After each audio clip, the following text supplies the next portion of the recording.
首先我哋嚟睇下隻錶嘅走時情況。隻錶咧而家咧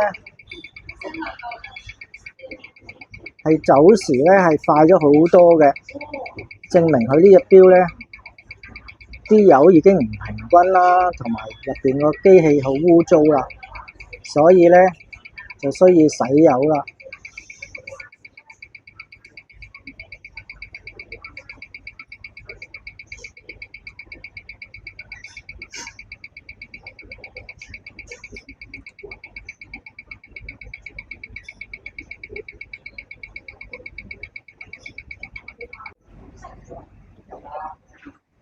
而家我哋甩咗個面出嚟啦，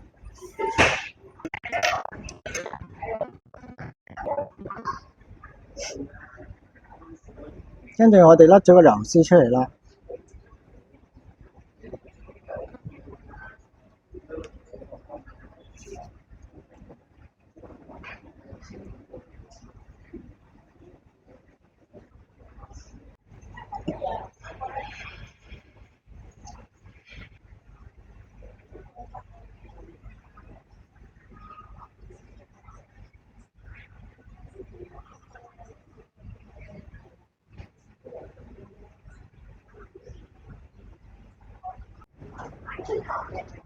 嗱，而家我哋咧就已經將個機芯嘅零件甩咗出嚟啦。之後咧就會清潔啦，清潔翻入邊啲鏽跡啊，同埋啲零件啊。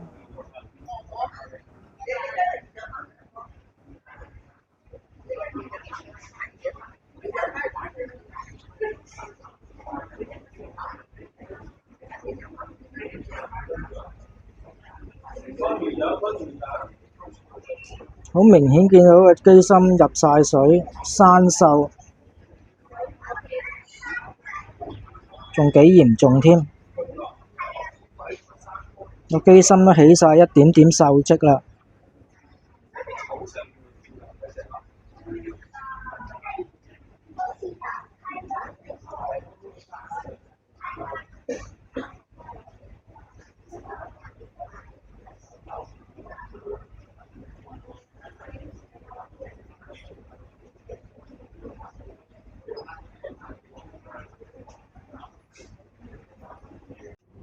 依家咧就正係進行清洗啦。大家睇唔全部都係鏽嚟，大家睇唔睇到？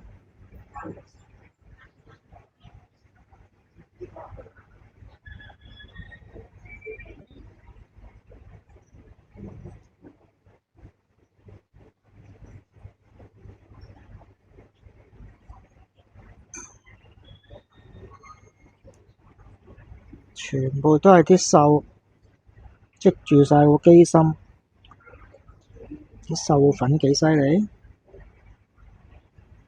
所以啲錶咧就盡量唔好俾佢入水啦。一入親水咧，啲鏽跡積咗出嚟咧，啲零件咧好多時咧都會俾佢拖瓜嘅。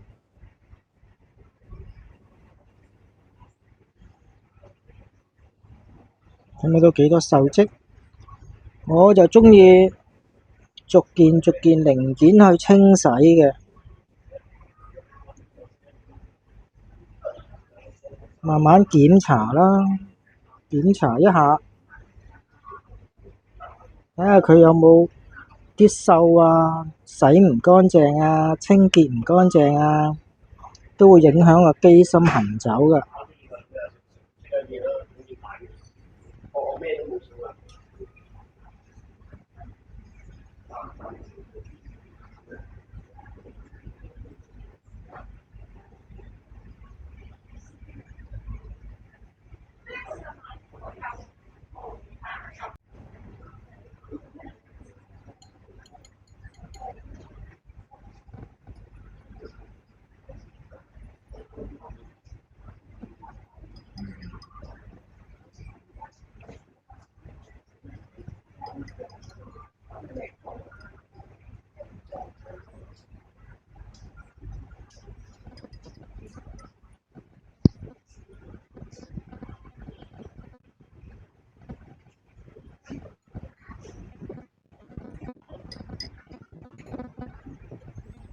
大家睇唔睇到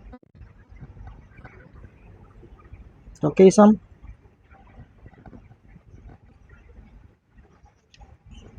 個機芯啲鏽倒晒出嚟㗎，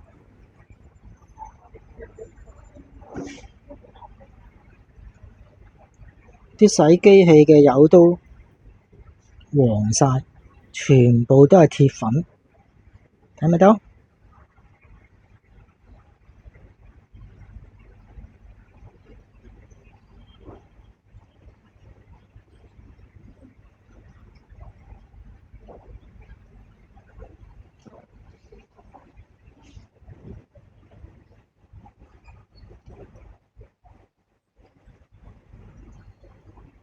全部都係啲鐵粉嚟嘅。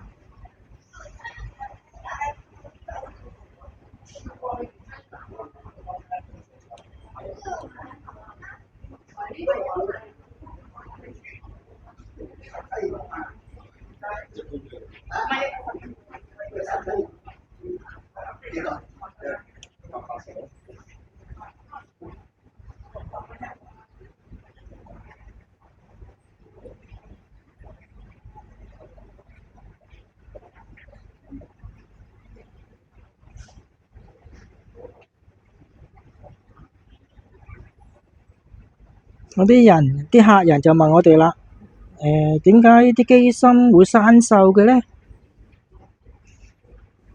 其實啲機芯係正常係會生鏽㗎。如果你入水呢，你成日去入水，咁佢啲零件一定係會生鏽㗎啦。佢就話啦，啲錶咁渣嘅，唔係話名錶嚟嘅咩？點解會生鏽啊？名錶都會生鏽嘅，因為啲名錶佢啲零件都係佢用鋼啦，有啲用鋼嚟做啦。其實鋼即係鐵，只不過就係鋼比舊式嗰啲鐵會硬啲咯。所以呢個機芯呢都係會生鏽㗎。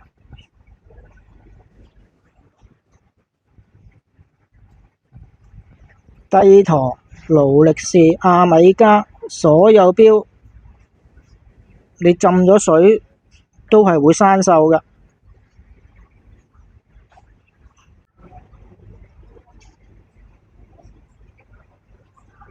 而家就清潔完啦，你睇下個機芯，你睇下清潔水，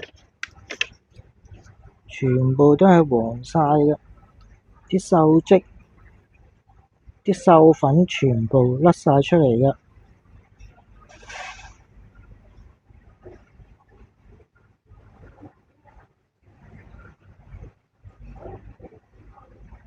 所以我哋成日同啲客講，你隻錶千祈唔好俾佢入水啊！一入水呢就會生鏽，生鏽完之後呢，如果通常喺廠度見到你咁嘅情況呢，就要你換好多零件啦。因為啲零件係生咗鏽，咁去確保你個走時係準時嘅話，佢就要你換零件咯。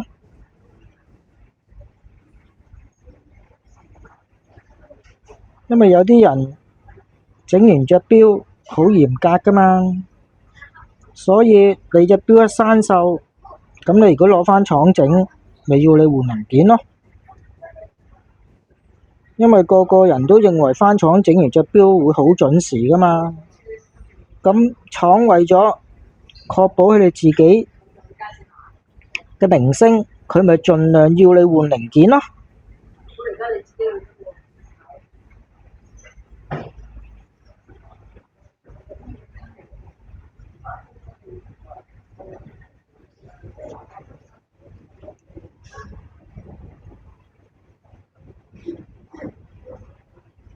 睇唔睇啲水係，啲洗錶水係黃晒㗎，有啲粉，啲鐵鏽粉。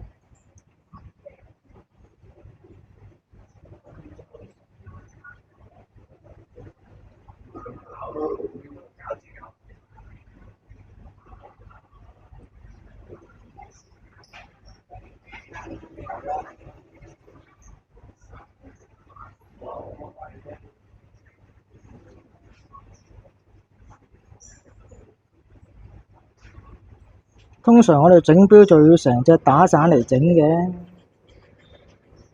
如果你唔打散嚟整，就好難會走時會準啦。加上你覺得呢隻錶如果你唔打散嚟整，你可唔可以整到？啲鏽跡咁厲害，啲鏽全部都係鏽嚟，你唔清潔清楚，點可以走時走得準啊？